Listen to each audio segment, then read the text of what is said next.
연예계 이슈 본격적으로 시작하기 전에 연예 단신부터 알려드리겠습니다. 연예계 업 앤 다운입니다. 네, 8월 마지막 주 업 앤 다운 이 키워드는요. 바로 업에는요 출산이 있고요. 그리고 다운에는 교도소 그리고 스토킹이 있습니다. 그래요. 유일한 업 키워드가 이제 보니까 출산이거든요. 출산 주인공은 누군가요? 네, 출산 키워드로 업스타에 오른 배우 공개합니다. 지난 24일이었죠. 이한희 씨가 둘째 딸을 출산했어요. 2022년에 이어서 3년 만에 이 둘째 딸을 품에 안았는데 소속사에 따르면 현재 산모, 아이 모두 건강하고요. 이 가족들의 사랑과 돌봄 속에서 평안히 회복 중이라고 합니다. 이한희 씨는 바로 얼마 전까지만 해도 공식 석상에 올랐었잖아요. 네, 그렇습니다. 지난주 18일이었는데요. OTT 시리즈 제작 발표회가 있었습니다. 출연 배우인 이한희 씨 역시 이 만삭의 몸으로 이곳에 참석을 했었는데 사실 이 기자들 사이에는 이번에는 이한희 씨는 참석하지 않을 수도 있다라는 사실이 거의 뭐 정설처럼 받아들여졌어요. 비대면으로 무대에서 인사를 할 수 있는 방법이 있었기 때문인데요.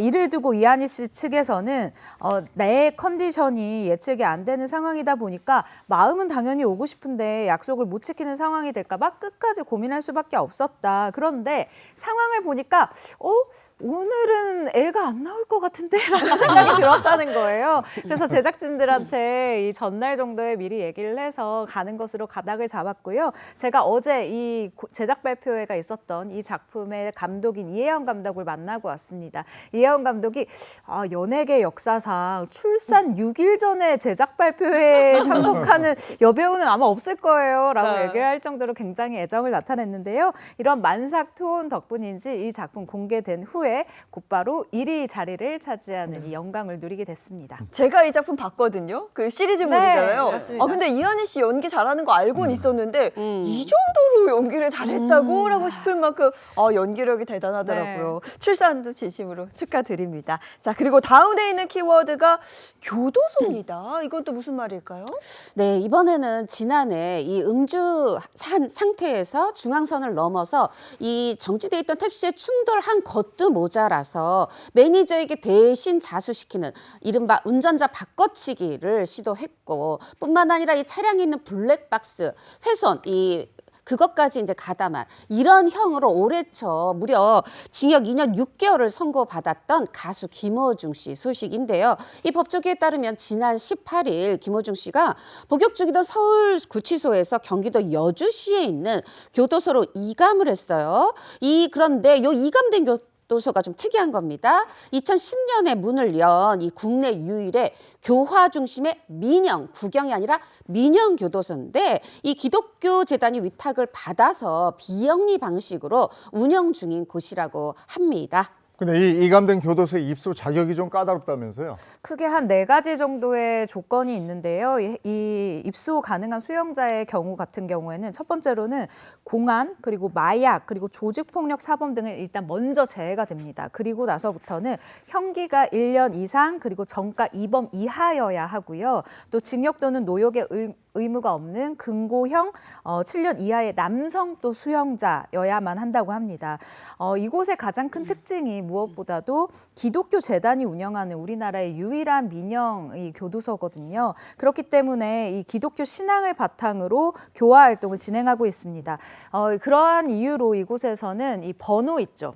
몇 번 이렇게 부르는 게 아니라 수인 번호가 아닌 이름을 불러준다라는 것도 좀 특징인데요. 김호중 씨도 원래 개신교 이 신자라 주변의 권유를 받아서 이곳에 입소를 결정한 것으로 좀 알려져 있는 상황입니다. 네. 물론 이곳에 입소하고 싶다고 다 들어갈 수 있는 건 아니에요. 구경교도소에서 이송 희망자를 우선 받습니다. 그런 다음에 검토하고 면담하고 조율해서 이송 대상자를 확정하게 되는데 여기에 김호중 씨가 들어간 거죠.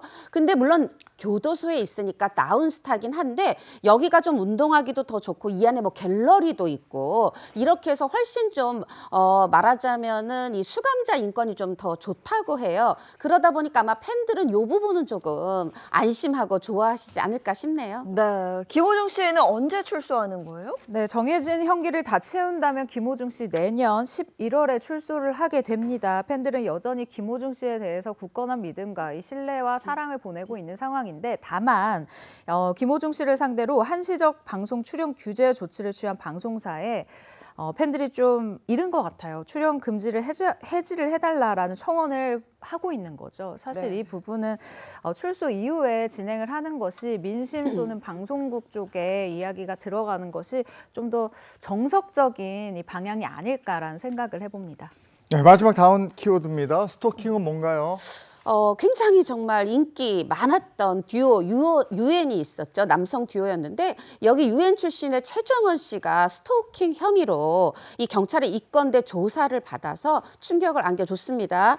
보도에 따르면 지난 16일이었죠. 이별을 통보한 연인의 집에 찾아가서 최정원 씨가 흉기를 들고 위협해서 법원은 바로 18일에 피해자 보호를 위해서 긴급 응급 조치를 승인했어요. 이 응급 조치에 따라서 이 최정원 씨는 이 전 애인에게 피해자의 이 주거지 100m 이내 근접할 수 없고요. 전기통신을 통한 접근이 금지됐어요. 전기통신을 통한 접근 금지라는 건 전화도 안 되고 문자도 안 되고 SNS도 안 되고 어떠한 무엇으로도 연락하지 말라는 뜻이죠. 네. 자, 그런데 여기에서 좀 두 사람의 입장이 엇갈리고 있다고 해서 이 이야기를 좀 들어봐야 할 것 네네네. 같은데요. 일단 이 여성분의 이야기와 이 최정원 씨의 이야기를 동시에 말씀을 드려야 될 것 같은데요. 이 연인으로 추정되는 인물이 지난 17일에 SNS를 통해서 당시 상황을 설명을 했습니다. 베란다에 이 매달려도 나에게 칼을 겨눠도 고민이 되더라. 그렇게라도 해서 네가 원하는 대로 내 입을 막고 네 이미지를 지키고 싶었냐라고 이 전 연인으로 추정되는 분이 폭로를 했습니다. 이에 대해서 최정원 씨의 입장도 똑같이 전해드려야 될 것 같은데요. 일단 흉기를 들고 내가 협박을 하거나 스토킹을 했다라는 주장은 전혀 사실이 아니다라고 얘기를 합니다. 그러면서 자신과 연인 모두 이 의혹을 부인하고 있다라고 밝힌 건데요. 게다가 최정원 씨 SNS에 공식적으로 이렇게 밝히기도 했어요. 저와 여자친구 사이에 개인적인 갈등이다. 사소한 다툼이 확대되어서 발생한 일종의 해프닝이다라고 해명을 했는데 일단 이 연인이 앞서 제가 이야기를 해드렸잖아요. 이렇게 뭐 칼을 겨눴다, 뭐 내 입을 그렇게 막았어야 했냐 이렇게 얘기를 하는데 이 부분에 대해서는 그냥 서로 다툼이 생겼고 감정이 격앙돼서 전 연인이 그러한 이야기를 적었을 뿐이다라고 해명을 했어요. 사실관계와는 거리가 있다라고 반박을 해서 또다시 진흙탕 싸움이 될 것 같다라는 예감이 듭니다. 이 사건에 대한 여론은 어떻습니까? 최정원 씨 해명에도 불구하고 여론은 싸른합니다. 왜냐하면 지난 2022년에 사실 이제 최정원 씨가 상간남 의혹이 제기가 됐었죠. 당시에 한 남성이 내 부인과의 결혼 파탄이 된 원인이 최정원 씨와의 어떤 부적절한 관계다 이런 폭로를 했고 그러면서 1억 원 정도의 이 손해배상도 청구하게 됩니다. 이때 최정원 씨는 말도 안 된다. 이거는 1억 원 달라는 협박이고 공개적으로 이런 얘기를 공표함으로써 나의 명예가 훼손됐다. 이렇게 맞고서로 맞섰어요. 그리고 경찰 조사 결과 사실 최정원 씨가 무혐의 받았거든요. 무혐의 받았지만 아직 이 돈 문제, 뭐 이 손해배상 관련해서 민사소송이 끝나질 않았어요.